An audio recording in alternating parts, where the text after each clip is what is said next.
예, 이 전해드린 대로 검찰이 송영길 전 대표를 전격 압수수색하면서 이 돈봉투 의혹 수사에 속도를 내는 모습입니다. 네, 관련 내용 이승훈 변호사, 정혁진 변호사와 함께 자세히 짚어보도록 하겠습니다. 안녕하세요.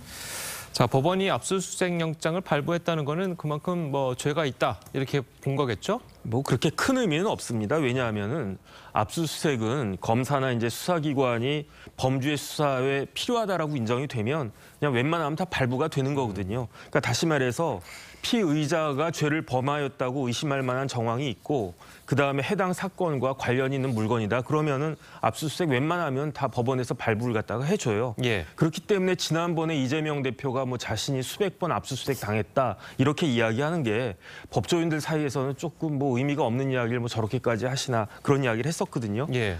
그냥 이제 송영길 대표에 대한 수사가 본격적으로 시작됐다 이런 정도 의미밖에 없는 것으로 생각이 되고요. 예. 오히려 압수수색했다라고 하는 것 자체보다 압수수색을 통해서 송영길 대표와 관련해서 무엇이 확보가 되었느냐 그것이 훨씬 더 중요할 것입니다. 예. 네, 압수수색 대상을 살펴보면 송영길 전 대표를 외곽에서 후원해왔던 평화와 먹고 사는 문제 연구소도 포함이 됐습니다. 어떻게 보시나요?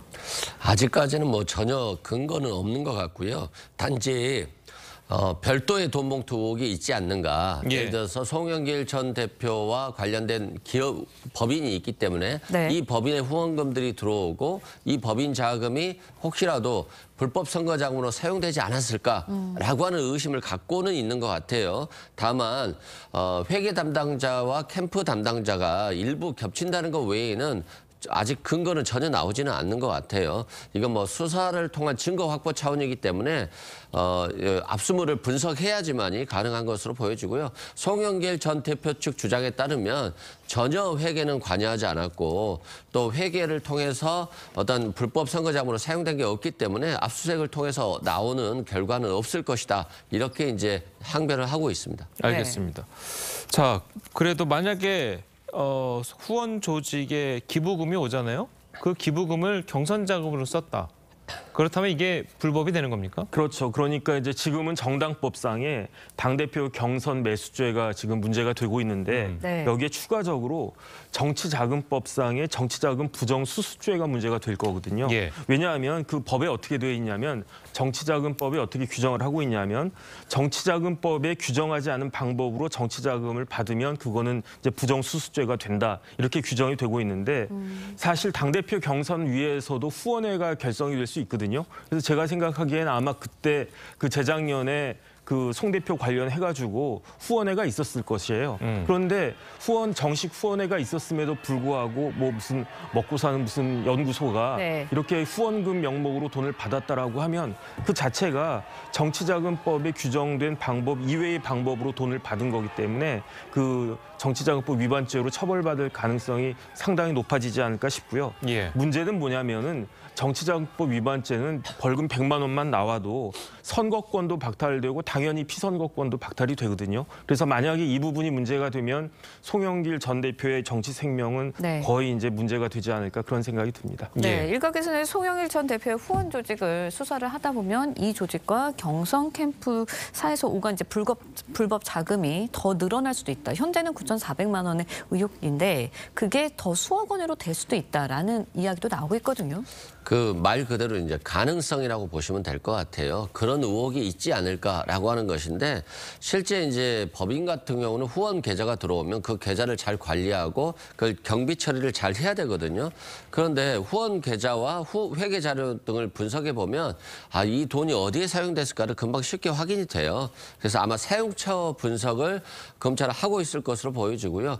또 하나는 후원자들이 평소에 후원을 하지 않다가 갑자기 돈을 많이 보냈을 경우 불법 경선 자금을 의심할 수 있잖아요. 예. 그래서 아마 후원자들이라든가 자금의 성격 그리고 또 고액의 후원을 한 후원자들에 대해서도 기본적인 수사가 되지 않을까 싶고요. 다만 지금까지의 어떤 자료는 그냥 말 그대로 가능성, 혹시 의혹 그런 가능성이 있지 않을까 이 정도 수준에 불과하다 이런 말씀드립니다. 예. 네.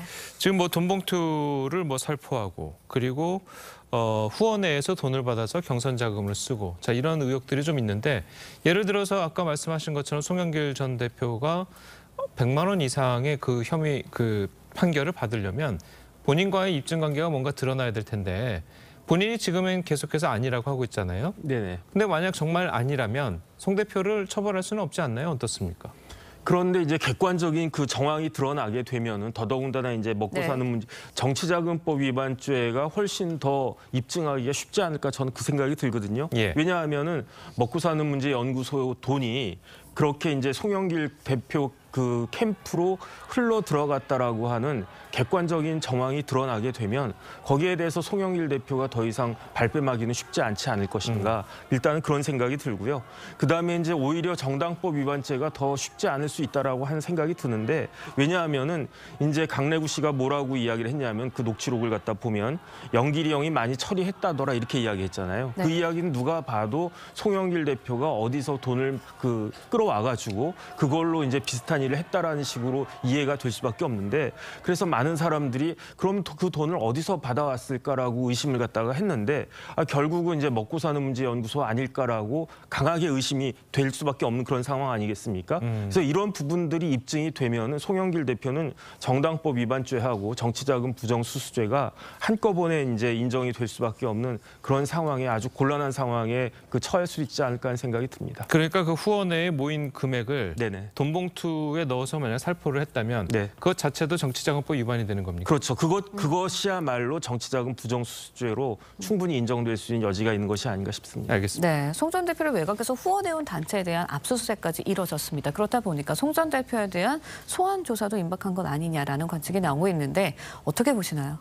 아직은 소환 조사할 시기는 아닌 것 같아요. 왜냐하면 강래구 씨에 대한 수사가 있었고 영장이 청구됐습니다만 네. 영장이 기각이 됐거든요. 그리고 한 2차례 정도 소환했다는 기사가 있는데 아직까지 유의미한 진술을 확보했다라고 하는 게 없고요. 또 특히 이정근 씨가 수사에 협조한다 이런 얘기들이 많이 있었는데 성명불상의 검사를 상대로 자신의 어떤 녹취록들이 불법적으로 유출되고 있다. 공무상 비밀 누설로 고발을 했거든요. 그런 측면에서 아마 수사가 조금 어려움이 있을 것 같고 또 강래구 씨에 대한 영장 기각 이후에 재청구를 한다고 하지만 예. 새로운 증거들이 좀 나와야 되는 거잖아요. 근데 아직 나오지 않았기 때문에 아마도 후원 조직까지 압수수색을 통해서 어떤 별건에서 어떤 뭐 수사의 동력을 확보할 수 있을까 이런 생각을 하는 것 같은데요.